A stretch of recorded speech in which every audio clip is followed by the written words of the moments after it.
Awesome, and welcome into another episode of Vision Pros Live. I'm your show host, Jackson Calame, founder and CEO of First Class Business, and we got Danny Karon in the house. This guy is the lovable lawyer, and man, I grilled him to make sure that that was true. We had a very, very tough first conversation, and that led us I to was still realize, lovable when we were finished with it too. you So were the whole I time, went just fine. even in the beginning, even throughout the hard questions. Oh, And guys, I've handled worse. I've handled a lot worse. have you handled worse than the podcast industry? Yeah, tried to live in with lawyers for 35 years. No, I'm saying in the podcast industry. Has any host been Oh, more difficult?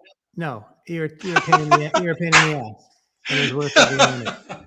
Awesome. And so, my friends, this is so important to me. Like your lives, your visions, you've got to have the right types of people coming in. And I want my professionals to come in and deliver when they get to come into this particular opportunity where they're talking about a specific topic. We're going to be diving into the business mistakes that are signs of a victim mentality. And don't turn this off thinking that you're free of a victim mentality, my friends. We are going to expose some things and help us all realize that instead of saying, you know what, I'm not a victim, maybe we could start looking at, well, wait a second. In what ways do I show up as a victim?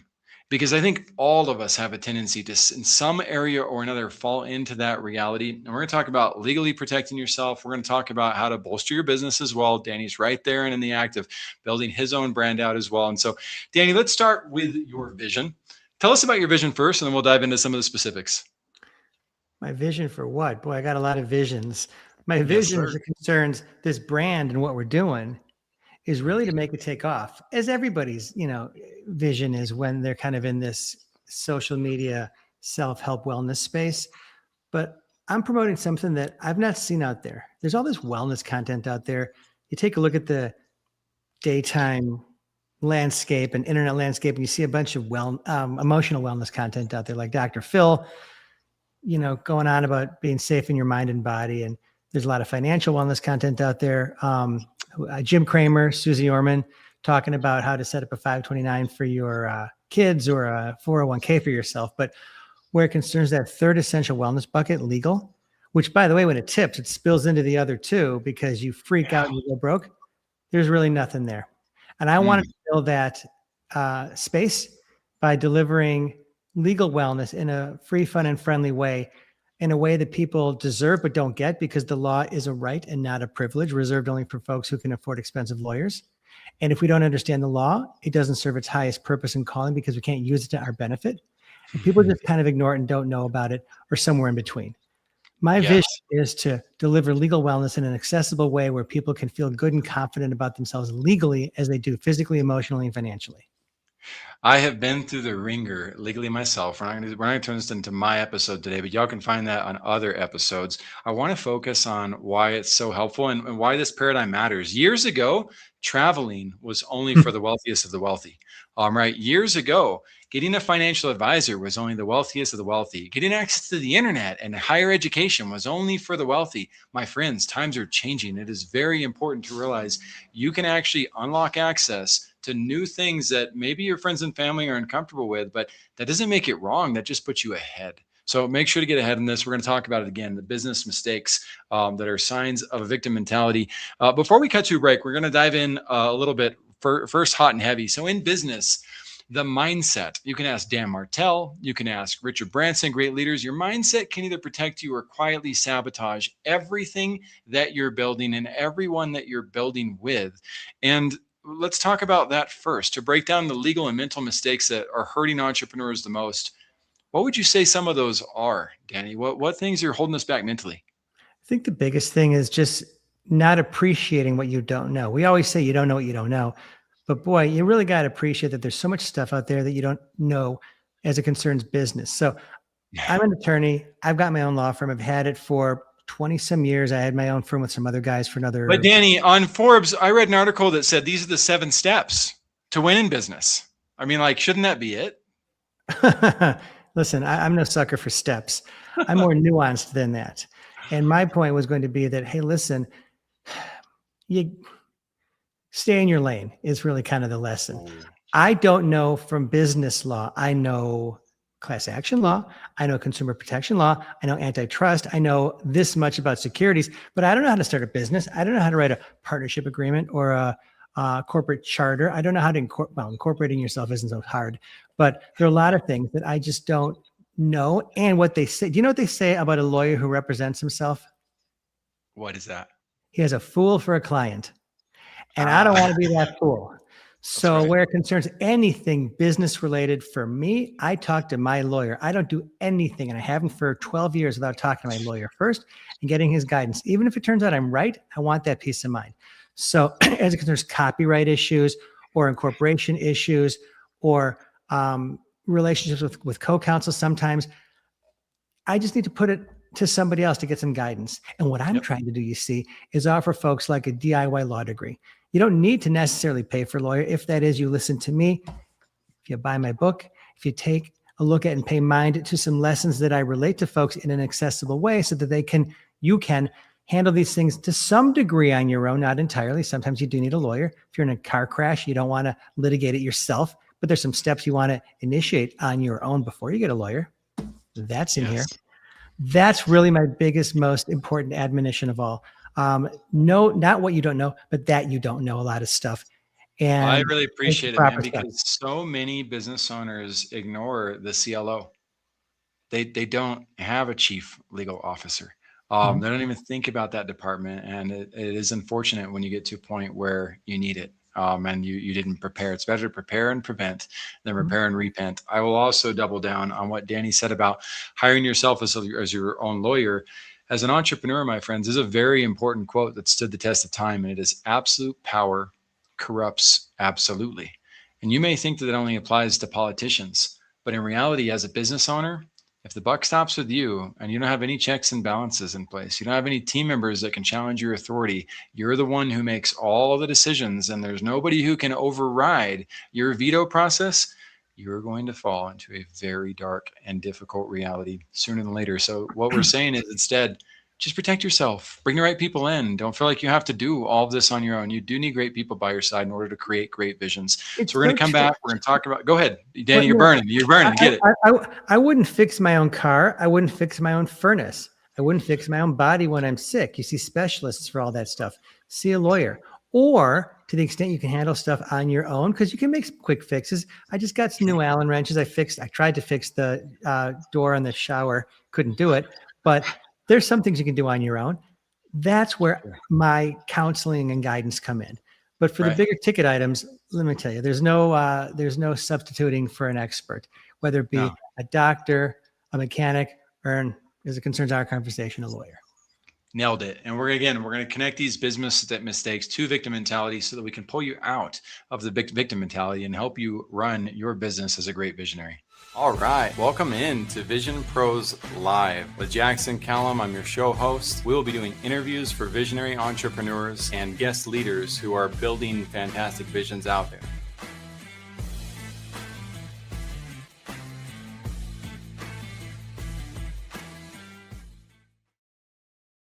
Hey guys, again, welcome in to Vision Pros Live. I'm your show host, Jackson Calame, founder and CEO of First Class Business. And I'm truly excited to have Danny Karon. We're going to be using his time as well as possible. I'm going to go super fast through some extra resources, but we want to make sure that he's able to get out on his date with his lovely wife. This is super important to me, guys. Family it comes before business. Business is important, but balance is so important too. And so never forget that, please, as you build your own dynasties or legacies.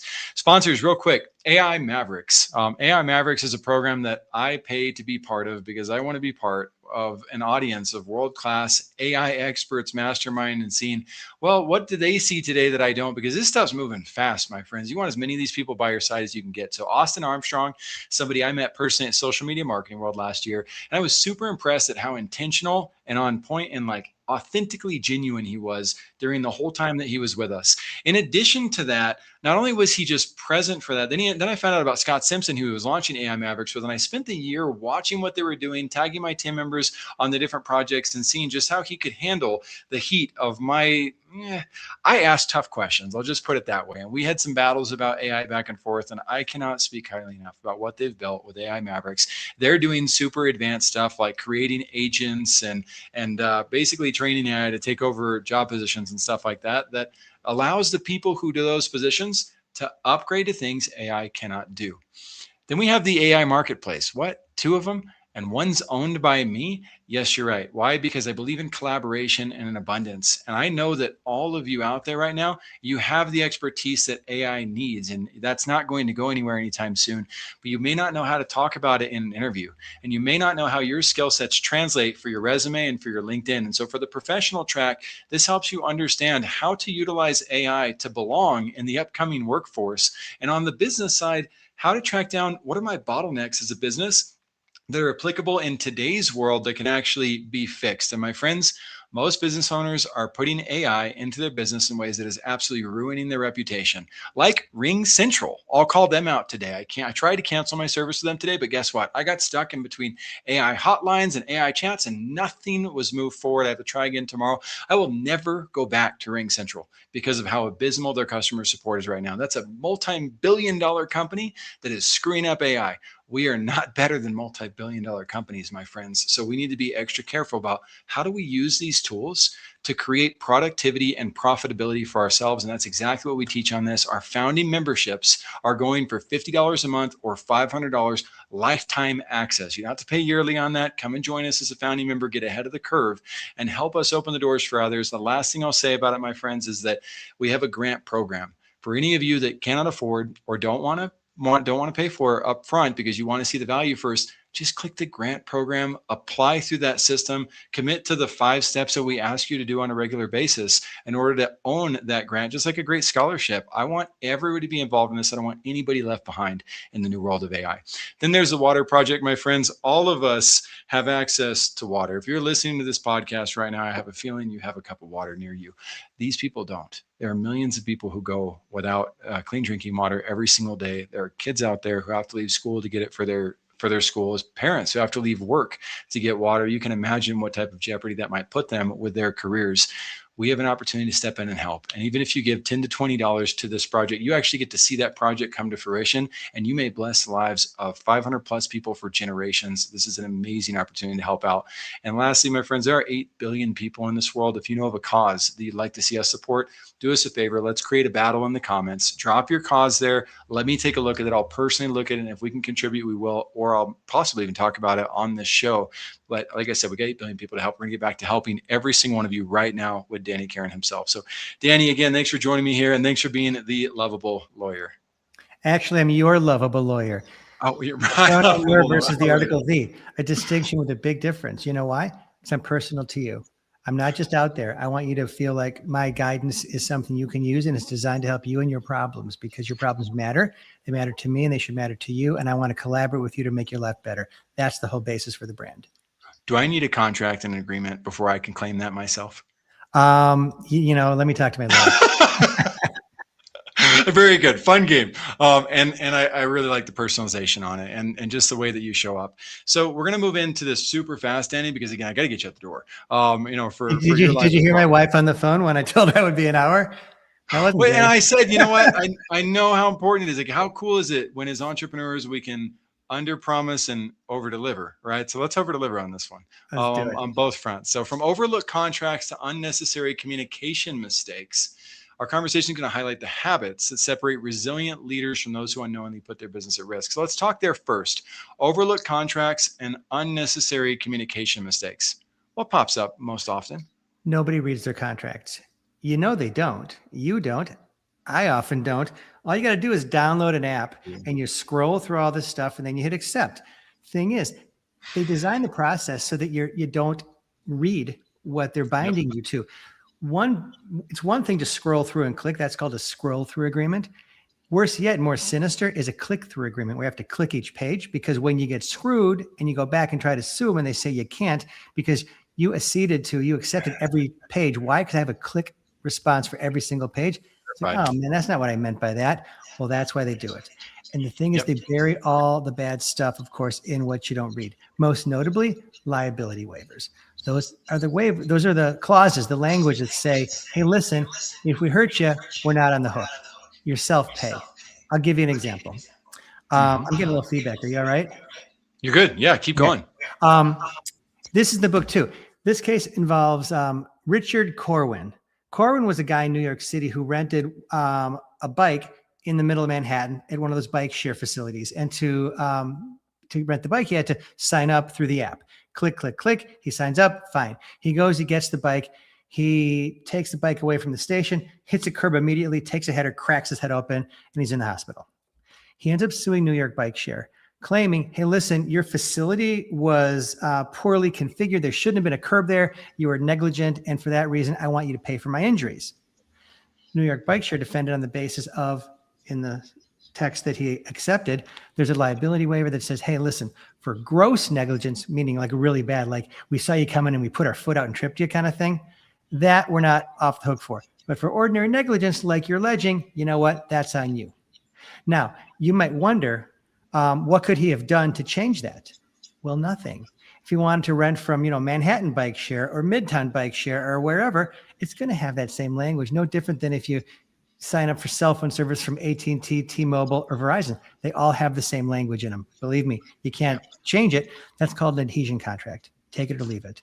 He could have gotten a scooter. He could have taken the subway. He could have walked. He could have driven, God forbid. But, he wanted a bike. So what do? You rent the bike. So he can't change it. So you might be thinking, okay, so then why are you even wasting my time, Danny, describing these contracts if what's in them is in them? How's that going to change?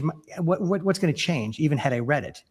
Well, I'll tell you what would have changed for me had I been him is that had I seen that I was going to be self-pay for $100,000 in damages, lost work, other consequential damages related to your head injury.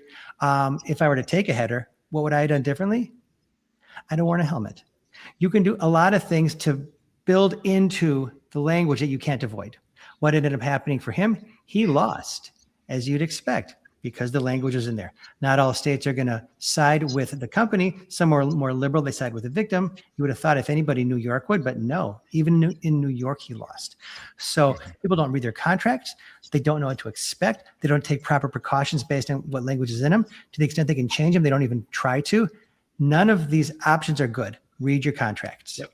My friends, a lot of us are thinking, I don't have time to read those contracts. And that right there is our first blind spot of victim mentality. We all have 24/7, right? We all have 24 hours in a day. We've all got the ability to go into it. Now, you might think, and you might be hurt and be like, well, Jackson, I can't afford to do that. I'm really sorry for the entrepreneurs that have put themselves in that situation. It sucks. You still did it. You were the adult. Who can't afford to read their contracts? If you're in business, it's part of doing business. I'll give you another example. Yes. This is a personal one, but same theme. My son is renting an apartment in Washington, D.C. He just graduated college. And I read his lease. He didn't read the lease. Why? Because kids don't read leases. Never mind. There's nothing I'm going to tell you that's going to make a kid read a lease. I read the lease. My mom can tell you, kick them out of the house and let them figure it out on their own. Well, you know what? Kids have to grow up. And they're not going to grow up if as parents, we don't let them. But I didn't. I read the lease anyway. And what I noticed is there's a 60-day notice provision for not wanting to renew. So I said, Morgan, my son, let's calendar 60 days out from the expiration of the lease, because if you don't want to renew it, you better tell your landlord. Otherwise, you're going to have to pay some prorated part of the number of days for which you didn't give notice. Yep. What ended up happening to a couple of buddies of his when they were all in school was they had the same. No, I'm sorry. This happened to him. There was a 30-day notice provision in his last lease. I didn't read it. And when they gave notice like 2 days before the lease expired. And the landlord came back and said, you owe me 28 days. And you know what? They did. And that was because I didn't read the contract. Listen, man, I do that stuff too. We all got to do our best to protect ourselves. And that is an easy one. Absolutely. And all of us kids that are university age or older, it's like, grow up. Let's get out of the victim mentality. Right. It's on us to do it. If we also wait until day 60 and something happens on day 60, welcome back to victim mentality. You should have planned ahead and started on day 50, right? That make sure not to put yourself in a position to where you can end up missing out on those. I'm gonna go into one more victim mentality. So when we were running Restaurant Connect, for instance, a lady came up to us at a trade show and she said, I'm Restaurant Connect too. And then she went and she applied for the trademark of the company. Well, we had the business longer. And so we decided to fight that in court, and $20,000 later that we didn't have as a startup, we won. And we got to keep Restaurant Connect. My friends, that is not a victory. If you don't have $20,000 to dedicate towards a situation like that, don't be a victim. Just change your brand name. Yeah. There's plenty of names out there. You don't have to go to war over it. And when Apple patented our software, we were not a victim mentality. At first we were. I spent about 3 hours looking at, holy crap, Apple just patented everything that we've built. And somehow they built things that we hadn't thought of. Yeah, and they love to do this to companies. Well, after the 3-hour panic attack and wondering if I was going to have a heart attack, I just realized, you know what? I'm never going to win against Apple anyway. I just need to make my next phone call. And I jumped right back on the phones and started to go back to work. So instead of being a victim and giving up my company, giving up my dreams, we decided to just keep building. And I'm really grateful that we did that. Will I be in prison someday, Danny? I don't know. But I know that I'm grateful that I fought for what we had built and decided that in that circumstance, we had made some stupid decisions as startup people, and we did not have the backing and funding to bring in yet another lawyer in this reality. Right. But that's another lesson for all of us to learn. I'm not being a victim about it and saying, oh, poor me. I wish that no. You just got to own it. Sometimes you have to own your mistakes. Well, you're not going to be, it wasn't a criminal offense. You didn't violate the criminal code. You won't wind up in jail. You might get sued. I don't do IP, intellectual property work. That's something I go to my lawyer for. With all the social media stuff I'm doing and brand related stuff I'm doing, I talk to him about everything. Now, let me offer this, by the way. We're talking about victim mentality. Here's another way of considering the whole victim mentality concept. Not so much as preventive, where you want to avoid becoming a victim by being prepared, but when something happens to you, being proactive. It's one thing to be prepared. It's another to be proactive. So, for instance, this is in the book too. A friend of mine got a crown on his tooth, and he comes home from the dentist, and the crown falls off. He calls me up. What do I do? I'm like, well, I'm a dentist. What do you mean? What the hell am I supposed to do? Should I pay him? Should I go back? I said, should you pay him? What did you pay him already? Didn't you? Yeah, put it on my Visa. I said, first thing you do is you call Visa and you stop payment. Then you send him a letter and you say, I want this thing fixed, and you're going to accommodate me somehow, whether it's price or convenience or whatever. And he freaks out. He says, oh no, you know what? Like, I don't want to get in trouble with the guy. I don't want things to go sideways. I don't want him to send my, bill to collection. I said, oh my God, you cannot have this victim mentality. You did nothing wrong. You got to stand up for yourself. I'll tell you, the first and last thing doctors don't want is a medical malpractice case. You threaten anything in that space, they freak out. You let them know you're going to sue him, but fix this damn thing, and you're not going to pay him anywhere near what he asked for. You're going to have him talking and dealing with you on your terms. I'm going to play angel's advocate a little bit, though, Danny, on this. I'm going to play angel's advocate. Is it okay to whatever kind of advocate you want? Is it first okay to talk to the dentist and be like, hey, can we fix this? Like, I said, send a letter before you. You know what? I said send a letter. He could call and talk to him for sure. I wonder whether I recommended that. I don't know that I did. I think I was kind of pissed off for some reason at the guy. I don't know what I did, but I always try to talk first before escalating things. Okay. You're absolutely right. So let's say they talked and it worked out fine. Let's say they talked and it didn't. Then you put it in writing. So let's go that route. Okay. You put it in writing. You need a record. And the last thing they want is to get sideways with a patient because you got a malpractice case. You got the state medical board or dental board, I guess it's called, whatever it's called, and on over a nothing, never mind fee. What ended up happening was the dentist put on a temporary, gave him his money back. He went to another dentist, got it fixed better for half the price because he refused to be a victim. And he said to me, the minute you told me I can stand up for myself and be proactive and take my life and matters and justice into my own hands is the minute I felt a lot better, and it worked out for him. So don't let this stuff, get your goat. You don't have to. It can be hard to, because the emotions behind it. I was very blessed and fortunate when my last daughter was born. Blessed in a lot of ways. She survived the hospital experience. Mama survived the hospital experience, but it was an absolute nightmare. And we didn't have insurance because she was from Mexico. And we got stuck in the United States due to COVID. Long story. It was a train wreck of an experience, but we were going to have a bill of over $300,000. Oh my God. And they did such an awful job that by the time day 3 rolled around, the CEO had already written us a letter apologizing, waived all fees, everything. We didn't even have to communicate about it. Oh my God. And so I remember thinking I have a feeling they know that we could have sued the living crap out of this hospital. I don't know that they do the right thing out of the goodness of their heart. Sometimes that happens. It's usually financial calculus. You know what? It's not worth the money to just really hold their ground.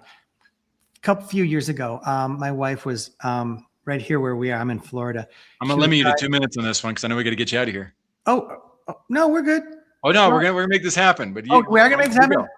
I'm gonna give you 2 minutes for this story. We still got a couple topics to get to. I will not say who was at fault.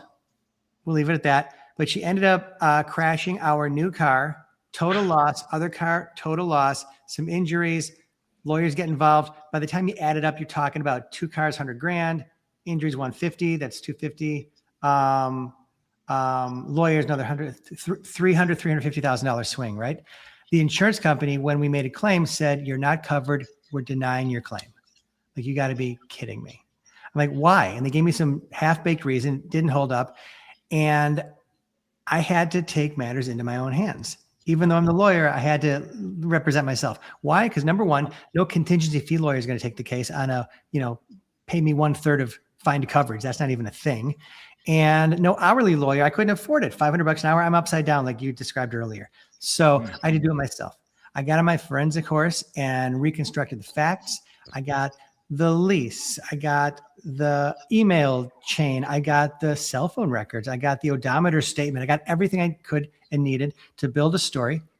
I put together an 8-page letter supported by 13 exhibits, sent it in, waited 4 weeks, heard nothing. I was about to file a federal complaint in federal court when they called and said 2 things.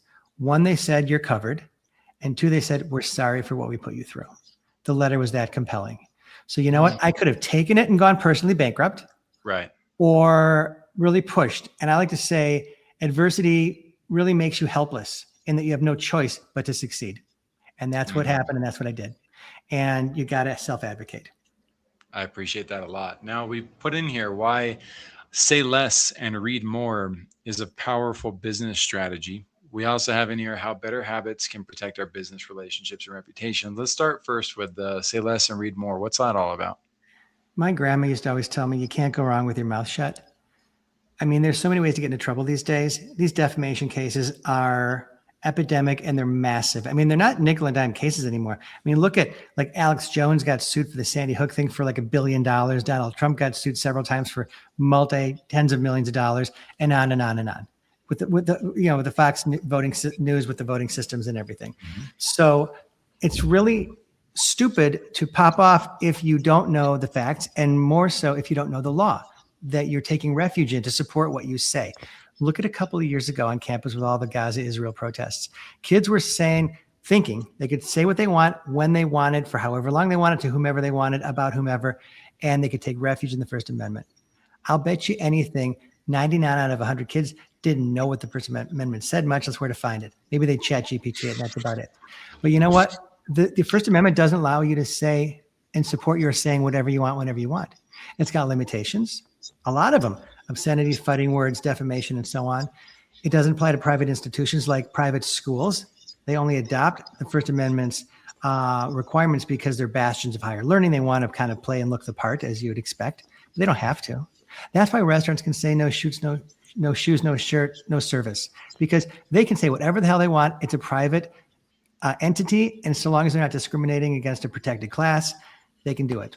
And kids say that stuff all the time. I'll tell you, the person who would have benefited a ton from having this much legal wellness as a concerned Virginia defamation law was Amber Heard, because her case with Johnny Depp. Tomorrow in Boca Raton, you'll see clouds. Sometimes she goes out.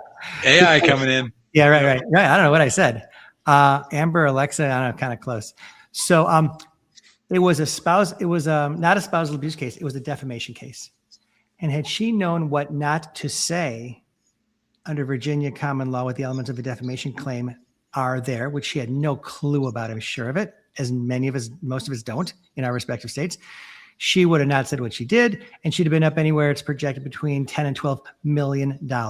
Where did popping off get her? I understand her message, and it's an important one. But damn, I'm telling you, if you are walking into something like an op-ed published in the WashingtonPost.com without any aptitude for the law, having talked to your lawyer, and I don't know whether she did or didn't, but if she did, boy, did she get the wrong advice, then you're doing yourself a real disservice. You cannot go wrong with your mouth shut. Mm-hmm. Now, I just saw an article on or video on your website, and it looks like you cover some really, really cool and important and pointful topics. So Okay. you're probably going to be king of TikTok at some point. Which one's that? I got from your but mouth. there was a topic on there about wage theft, and are you a victim of it? And on the business owner side as well, let's dive into communication a little bit. What are some of the things the mistakes from a communication standpoint that a business owner can make with team members, clients, etc.? What are some of the most common ones that they don't realize that they're walking into? Wow. If you don't communicate with your employees, if you're not honest with them, if you don't give them the documents and data that you're required to give them by the state, by the BWC, Bureau of Workers' Comp, by Paychecks or your other or whatever payroll provider you're using, you could be in real trouble. It's so easy just to kind of gloss over things. If you pull tips and take part of the tips as an employer, can't do that. You're going to walk into a wage and hour claim, a Fair Labor Standard Practices claim. I mean, you just don't want to do that. Know the law, talk to your lawyer, talk to an employment lawyer, and find out what the rules of the road are as it concerns interacting with your employees, what your duties and obligations are to them, and their duties and obligations are to you, because it's a two-way street. Those are a lot of really, really powerful examples very fast. And so thank you for wanted that. me to cook through this stuff, so I'm trying. I love it, man. And so those business owners as well, what about an independent contractor? You talked about employees. Mm-hmm. Well, an independent contractor. My son is a DJ, so he's an independent contractor. His employer has to make sure that he's paid for the work he performs. And if he's not, my son has every right to pursue a claim for wage theft. Now, I don't want to recommend that he do that. I'm not. He's got a great gig. It's going just fine. But you got to be really careful as somebody hiring independent contractors too. And you got to, for your part, you want to provide them W-9s to ensure that you don't pay taxes on the wages you pay them. That's an important thing. And as a young person who's an independent contractor, I've had to counsel my son as to what that means, because he's learning about tax issues for this first time, especially now it being tax season. He's like, I'm getting paid. Can I keep it all? I'm like, no, you can't. You got to put, we literally had this talk yesterday. So you got to squirrel I said, take a third just to be on the safe side. Put it aside into a tax account. So come tax season, if you owe money, taxes on your W-9 income, you'll have it available rather than getting caught flat-footed. Nobody wants to be caught short come April 15th every year. Right. And now diving into that same topic, if I'm a business owner and I hire an agency, are they considered team members and employees? Are they considered independent contractors? And again, what are there communication mistakes that occur in that field? I've hired document reviewers. My cases are so big that they require lots of bodies to look at documents. These are typically antitrust cases, federal antitrust class action cases. And I routinely hire independent contractors through agencies, and I treat them the exact same way. So you treat an agency like an independent contractor? I pay the agency. I don't pay the worker. The agency pays the worker, but I pay the agency. Now, how the agency interacts with their independent contractor, I'm not sure, because that's not my space. Whether they treat him as an employee or an independent contractor, I don't know. I just know that my independent contractors tend to come through agencies, and I interact with the agency. So do you then send the W-9 to the agency? Yes, I do. And I do all my payroll and payment processing, so to speak, with the agency. I would never pay the document reviewer personally. That's just not the arrangement. As we wrap up, Danny, talk to me about your book. And again, back to that part of the vision of what you're doing to help people get legal protection and not fall victim of fear, not fall victim of ignorance as well, and realize that they can protect themselves. What's your bigger vision for moving it forward? Ultimately, what I'd like to do, what drives this whole process, and this is a really big ask, and I'm not sure I'm even asking it of, is I'd really love to turn this brand and this product and this cause and this goal and this undertaking and effort into a talk show. I really want to become the legal Dr. Phil. There's nobody Phil in that lane. The only legal related, not even wellness, legal related content on TV are those ginned up courtroom shows that are more exploitative than they are preventive and helpful, in that they prey on people's misery and misfortune and train the cameras on people after things have fallen apart. My goal is to move the dial back and give people the tools they need and deserve to avoid stepping in it so that they're not the ones in litigation. Because people say, oh, you know what, I'll just defend on whatever basis. Let me tell you, it's not so easy. Once you're defending, you're in court, and it stinks. You want to keep out of court. That's what you want to do. My lawyer that I've talked to about already, he once said to me that he had a client who wanted a real aggressive SOB, the meanest lawyer he could find. And he asked my lawyer if he was it. And my lawyer said to him, words I've come to live by. My lawyer said to him, you know what? If you want a real SOB lawyer who's going to take you right up to the line, then I'm not your guy. Because my job is to keep you as far away from the line as possible. And that's what this book does as it concerns people's legal wellness. Keeps them away from the line, keeps them as safe as possible. Oh, I love that. My brother, a long time ago, when I was little, told me a story about 3 truck drivers who were asked about this dangerous curve. And the first 2 bragged about how close they could get to the curve and not fall off the edge. The other one came in and said, I wouldn't even dare come close to that edge. Naturally, he's the one who got the job. Same type of thing with the Absolutely. lawyer. I Absolutely. appreciate your perspective and paradigm on that. Okay, then last and final opportunity for tonight. If this is the last chance you have to provide counsel, wisdom, encouragement to visionaries that are in this world, what would the counsel be? Oh, boy. I don't mean to sound self-serving, but you know what? If you want a nice dose of legal wellness, it's not expensive. It's much cheaper than a lawyer, and not just to counsel you, but to get you out of trouble if you step in it. Then I've got chapters on all these evergreen topics, whether what to do in an auto accident, liability waivers, like we talked about, forced arbitration, which is where companies strip you of your 7th Amendment right to a jury trial when something happens and put you into this black box process where you lose 97+% of the time, the data show, and on and on and on. 300 pages worth of good stuff that's accessible, that's easy to read, that's in audio if you like to listen to books, and that will keep you legally as safe as possible without having to pay for an expensive lawyer. My friends, you can tell from the thickness of that book that Danny's heart and soul went into this thing. And so I don't mind you making a plug for that at all, because you spent a lifetime preparing yourself to put everything together like that. And it's not like a book from a coach that I don't have to worry about liabilities as a business owner. I can publish a book and half of it could be just trash. I wouldn't get in trouble for publishing that book. Yours has consequences if you don't do that book well. And so, my friends, I believe Danny when he says how important this is. Go ahead. I will add, by the way, that every letter, and I have tons of letters in here that are concrete examples of what you can and should do if you want to, and how you can refashion them to suit your facts. And every example is absolutely real. I've made up nothing. I've disguised the names to protect the guilty, but every single example is true because you cannot make this stuff up. It happened to me most of the time, and it can happen to you.